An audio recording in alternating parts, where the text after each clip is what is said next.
जय हिंद प्यारे दोस्तों। आज आपके लिए हम विशेष टॉपिक लेकर के आए हैं, उसका नाम है एम्पियर सर्कुलर लॉ। बड़ा ही इंपॉर्टेंट है। जैसे गॉस लॉ हम लोग पढ़ते थे इलेक्ट्रिक फील्ड निकालने के लिए, उसी का समझिए एनालॉग है एक तरह से। वहाँ सरफेस इंटीग्रल होता था, यहाँ पर लाइन इंटीग्रल है, बस इतना ही फ़र्क है। उसका एक एनालॉग है समझिए कि, और जो ऑर्स्टेड का जो थ्योरेटिकल प्रयोग था उसका समझिए कि थ्योरेटिकल पार्ट है ये।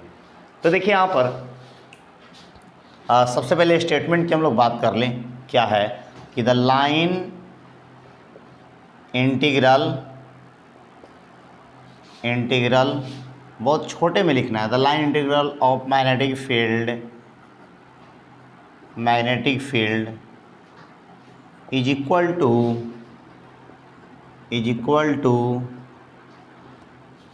To the mu naught times of the net current.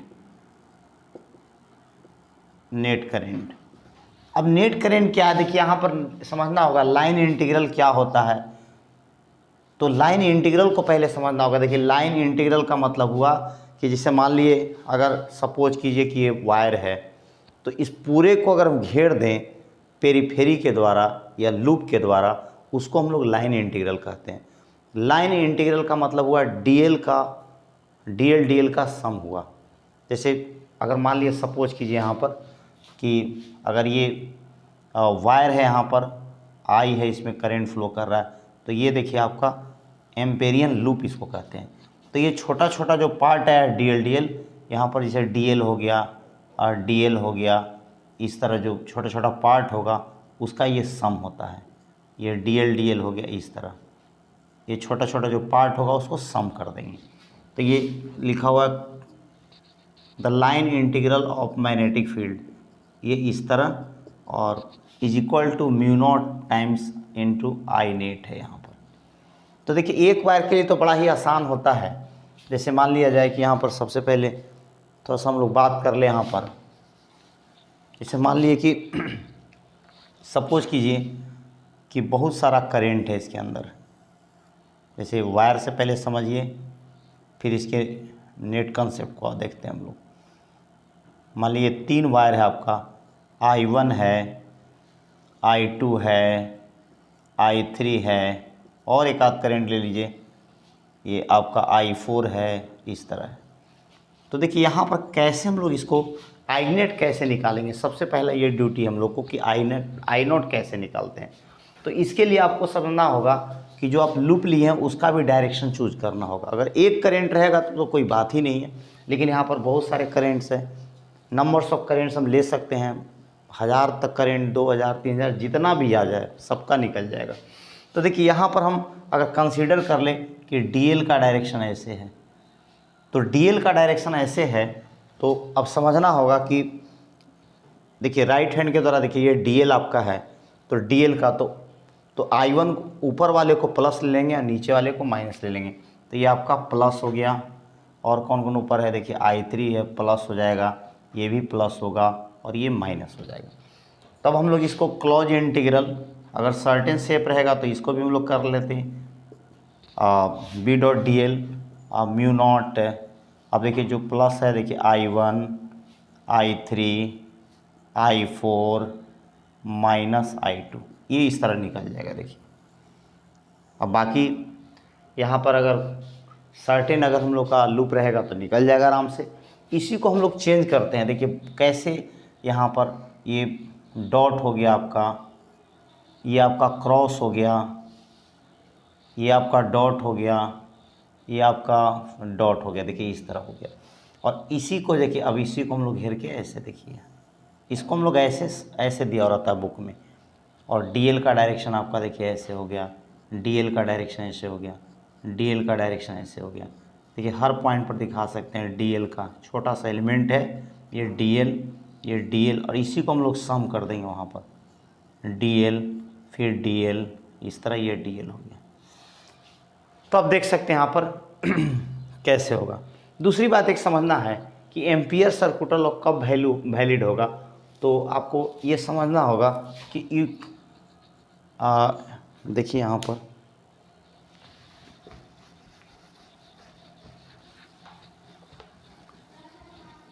किस लिए यूजफुल होगा देखिए यहाँ पर।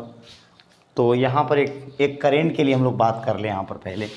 ये आपका एक करेंट है आई, एक ही करेंट है मात्र। तो यहाँ पर हम लोग एम्पेरियन लूप ले लेंगे यहाँ पर।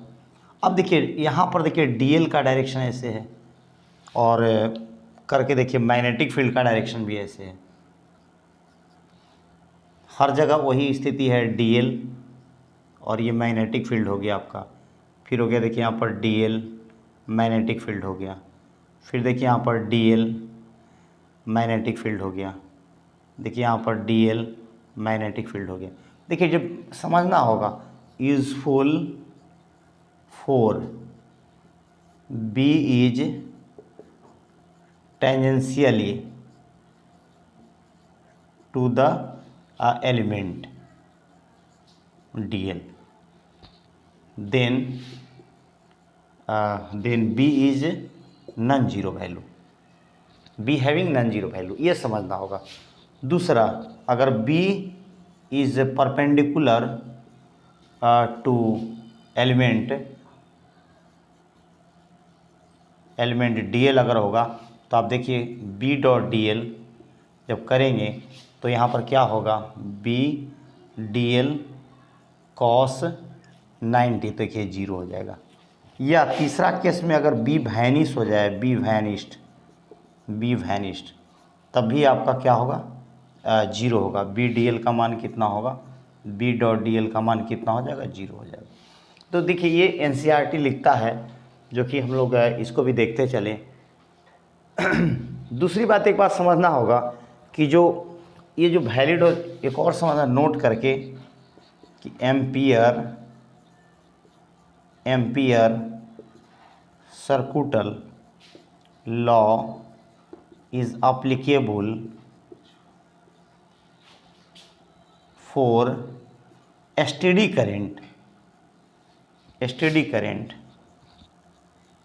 that means क्या हुआ, does not fluctuate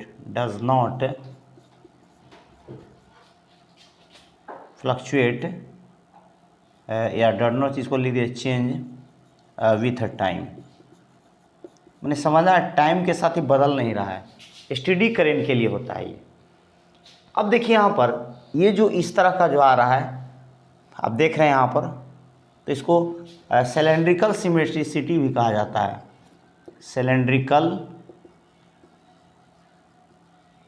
सिमेट्रिसिटी कहा जाता है। ये देखिए, ये जो आप देख रहे हैं टेंजेंशियली जो मिल रहा है, इसको हम लोग क्या कहते हैं, टेंजेंशियली सिमेट्रिसिटी बोला जाता है। ये भी कभी कभी आपको पूछ देगा, तो एनसीईआरटी में इन सब टर्म को यूज करता है। अब देखिए हम लोग एग्जाम्पल करके इसको लगा के देखते हैं, तो कैसे इसका यूज करेंगे हम लोग।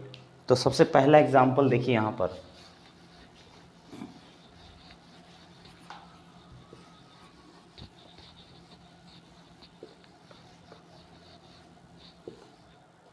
सबसे पहला एग्जाम्पल बहुत इंपॉर्टेंट है, ये थ्योरी समझिए एक तरह से, ये मत समझिए क्वेश्चन है ये। तो magnetic field at a point outside और इनसाइड दोनों के लिए due to infinite long current carrying wire. देखिए ये समझना आपको, हालांकि स्पष्ट नहीं लोग करता है, लेकिन आपको समझना होगा कि ये सॉलिड सिलेंडर की तरह ट्रीट किया जाएगा, सॉलिड सिलेंडर किया जाएगा। क्योंकि कोई भी वायर होता है तो देखिए एकदम डायरेक्ट सॉलिड सिलेंडर है, क्या है, सॉलिड सिलेंडर की तरह एकदम ट्रीट किया जाएगा। क्योंकि आप देखे होंगे कि कितना भी पतला वायर हो वो एकदम सॉलिड होता है। जैसे कहने का मतलब हम लोग आउटसाइड के लिए तो बड़ा ही आसान हो जाता है, आउटसाइड पॉइंट के लिए बात करेंगे हम लोग, आउटसाइड पॉइंट के लिए तो बहुत इजी हो जाता है। लेकिन आपको समझना होगा, जैसे हम लोग ये केस ले रहे हैं, यहाँ पर आई है और ये इसका एक लूप बना ले, एम्पेरियन लूप, तो इस पॉइंट पर निकालना है, पी पॉइंट पर जो आर डिस्टेंस पर है। लेकिन इसको हम लोग रियली इस तरफ ही समझेंगे। देखिए यहाँ पर ये आपका इन्फानाइट है, ये भी इन्फानाइट है यहाँ पर, देखिए ये इन्फानाइट है, और इसका जो रेडियस है वो आर है, हमको निकालना है आर डिस्टेंस पर। यहाँ भी हम लोग पेरीफेरी ले लेंगे। तो ये देखिए रियल फिगर हुआ। हम लोग ऐसे समझ के बनाते हैं, लेकिन ये समझना होगा। तो कैसे लगाएंगे इसको देखिए, इस बात को समझ लीजिए। निकालना क्या, मैग्नेटिक फील्ड किसी पॉइंट पर निकालना है, आउटसाइड और इनसाइड दोनों के लिए। किसके लिए निकालना है, infinite long current carrying wire, जो कि कैसा ट्रीट किया जाएगा, सॉलिड सिलेंडर। हम आपको हॉलो सिलेंडर के लिए बताएंगे, इसका ग्राफ भी खींचेंगे हम लोग। तो बड़ा ही इंपॉर्टेंट है। देखिए यहाँ पर तो एम्पियर सर्कुलर लॉ का स्टेटमेंट क्या है, बी डॉट डी एल और म्यू नॉट आई नेट, ये है इस तरह है। तो हम इसकी लगाते हैं बी। अब देखिए क्या होगा, 2 पाई आर होगा। इसका जो पेरीफेरी होगा, जो डीएल होगा, जो छोटा छोटा हम पार्ट ले रहे हैं डीएल, ये सब क्या होगा, सम करेंगे, जो कि इंटीग्रेशन के द्वारा मिल जाएगा। ये सब देखिए डीएल छोटा छोटा है, जो भी एलिमेंट है हम लोग सम कर देंगे। तो ये कितना हो जाएगा, जब सम करेंगे तो आप जानते हैं कि 2 पाई आर होगा सरकमफेरेंस का, और म्यू नॉट। अब देखिए जब हम लोग का लूप हो गया तो इसके अंदर ही है, जैसे आप देख सकते हैं यहाँ पर, ये अगर लूप की बात करें तो इसके अंदर होगा, टोटल इनक्लोज्ड हो जाएगा। ये एक ही करेंट है, तो ये आपका आई हो गया। तो B इक्वल टू होगा mu naught I by 2 pi R. और अब देखिए यहाँ पर ध्यान से, B और R में क्या रिलेशन है, 1 बाई आर है। कब है ये, जब आउटसाइड की बात कर रहे हैं, अर्थात R जो है R से बड़ा है।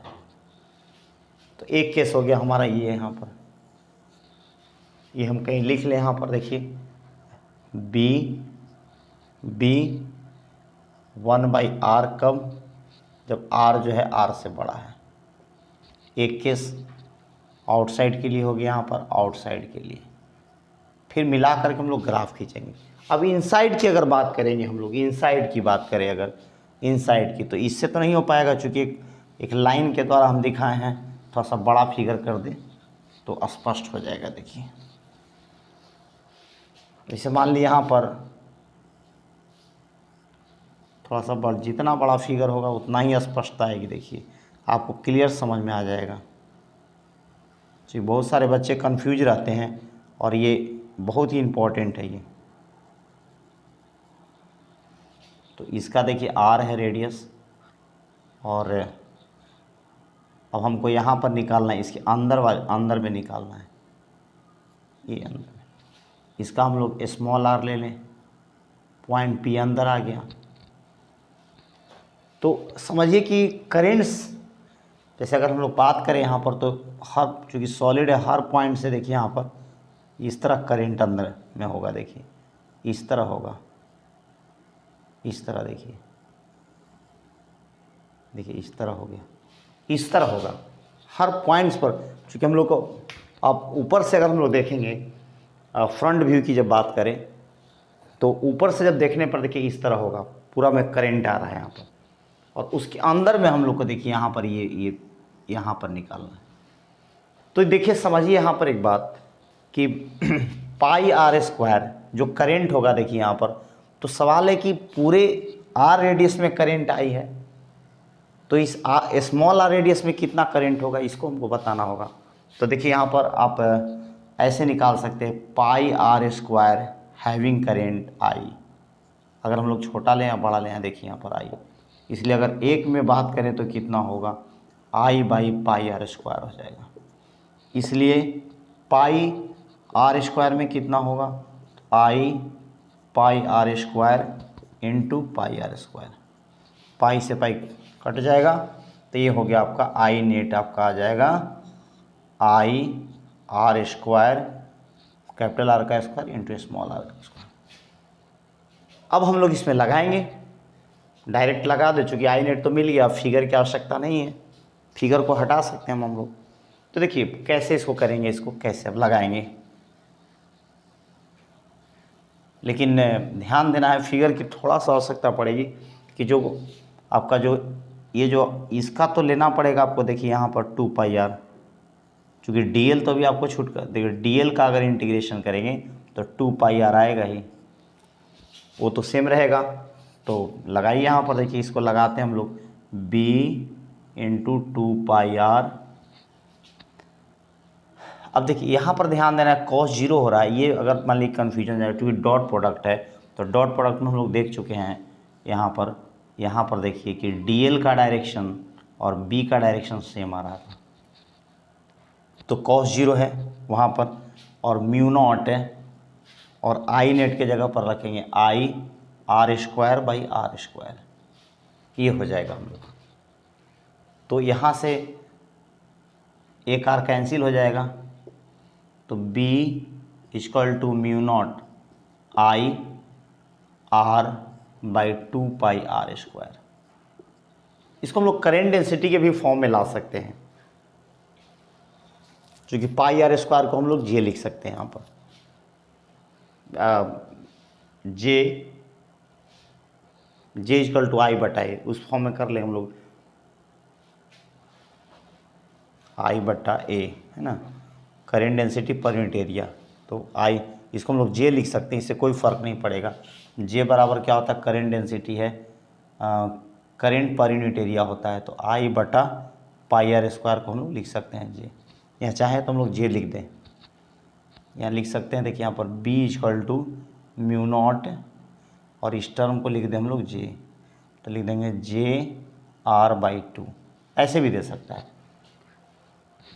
इस तरह का फॉर्म आपको सवाल आते रहता है जेई वगैरह में, नीट में, तो एयरफोर्स एंड डीए में डायरेक्ट जे से क्या रिलेशन है तो आप बता सकते हैं। जे बराबर जानते हैं करेंट डेंसिटी होता है आई बाई ए, और आपको समझना होगा जे एक वेक्टर क्वांटिटी है। तो देखिए यहाँ पर क्या हो गया, बी और आर के साथ रिलेशन क्या हो गया, स्मॉल आर पर निकालते हैं, कैपिटल आर से लेना देना नहीं है, कैपिटल आर तो उसका रियल रेडियस है जो वैरी नहीं कर रहा है, तो ये हो गया डायरेक्ट आर। तो यहाँ पर दूसरा जो पॉइंट हो गया, यहाँ पर ये इनसाइड की बात कर रहे हैं हम लोग, inside B proportional to R हो जाएगा यहाँ पर, कब आर जो है लेस देन आर हो गया। अब देखिए दोनों को हम लोग एक ग्राफ पर स्केच करते हैं, यहाँ पर ग्राफ देखिए दोनों के लिए कैसे। तो देखिए यहाँ पर ये तो आप समझ रहे हैं कि डायरेक्ट स्ट्रेट लाइन है, और ये एक इन्वर्सली प्रोपोर्शनल है, तो ये ग्राफ देखिए यहाँ पर, इधर b लिख दिया जाए और इधर r लिख दिया जाए, r। तो यहाँ पर देखिए इनसाइड वाला पहले, ये आपका r इक्वल टू आर है, ये r लेस देन r है, और देखिए यहाँ पर ध्यान दीजिए, देखिए ये डायरेक्ट है एकदम, b प्रोपोर्शनल टू r है, और ये देखिए यहाँ पर उल्टा का संबंध है, ये b 1/r के साथ है, ये कब होगा, r जब r से बड़ा है। अगर हम इसका यहाँ वैल्यू निकाल दें कितना होगा r इक्वल टू आर पर, तो यहाँ पर रख लेंगे r की जगह स्मॉल r के जगह r रखेंगे, तो ये वैल्यू हमको मिल जाता है। तो यहाँ हो जाएगा आपका b equal to mu naught I by 2 pi R. बहुत दूर नहीं, आप कर सकते हैं यहाँ पर, जैसे भी किए थे ना, b 2 pi r mu zero I, हालांकि छोटा ही हम लोग इस किए थे, छोटा ही, तो इससे आप निकाल सकते हैं। यहाँ पर क्या करेंगे, केवल r डाल देंगे, तो ये इस तरह हम लोग इसको देखेंगे। देखिए यहाँ पर ये तो स्पष्ट है। अगर इसमें अगर कोई समस्या हो तो फिर आप कमेंट बॉक्स में लिखिएगा। अब देखिए आगे, अगर मान लीजिए कि हॉलो सिलेंडर की बात करें हम लोग, तब हॉलो सिलेंडर की बात करें, magnetic field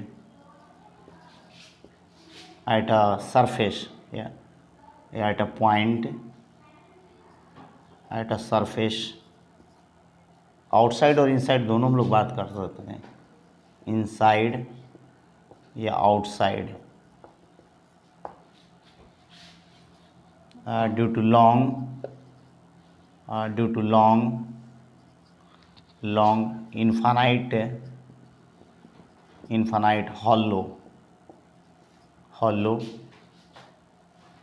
hollow cylinder,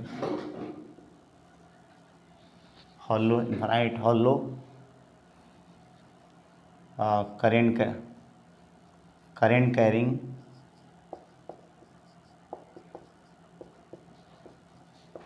hollow cylinder।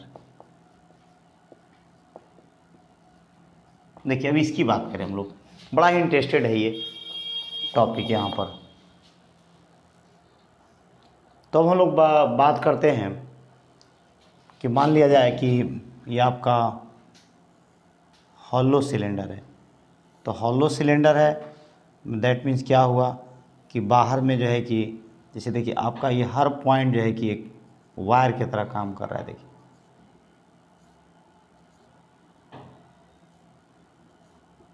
इस तरह देखिए यहाँ। तो जब हम लोग बात करें यहाँ पर, तो यहाँ पर अगर अंदर में लेंगे, यहाँ पर अंदर में लेंगे तो करंट तो है ही नहीं, करंट तो यहाँ पर जीरो है।